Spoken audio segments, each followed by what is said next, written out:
ሰላም አለይኩም ወራህመቱላሂ ተዓላ ወበረካቱ። በሁሉም የዓለም አቅጣጫ ላይ የምትገኙ ወንድም እህቶቼ የአላህ ሰላም እዝነት ረድኤት ሁላችን ጋር ይሁን።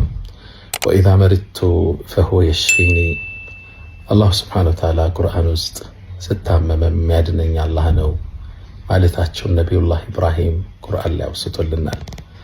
ጤንነት ጤነኞች ራስ ላይ የምትገኝ ዘውድ ነች፣ የሚያያት በሽተኛ ብቻ ነው ይላሉ አረቦቹ። الصحة تاج على رؤوس الأصحاء لا يراها إلا المرضى። ጤንነት ውድ የምድራችን ስጦታ ነው። ከጤንነት ጋር ሁሉ ነገር ትርጉም አለው። ጤንነት ሲወገድ በዙሪያችሁ ያሉ ጸጋዎች ሁሉ ትርጉም ያጡባችኋል። አላህ ጤንነታችን ይጠብቅልን። ታዲያ በሰሞኑ በጎበኘኝ ቀለል ባለ በሽታ ላሰባችሁ፣ ለተጨነቃችሁ፣ ለጻፋችሁ፣ ለከተባችሁ፣ ለደወላችሁ፣ መልእክት ለላካችሁ፣ ለተጨነቃችሁ ሁሉ አላህ እናንተንም ከዚች ምድርም ከቀጣዩም ዓለም ጭንቀት አላህ ሰላም ያደርጋችሁ። የከበረ ሰላምታይና ክብሬ ለእናንተ ይድረስ።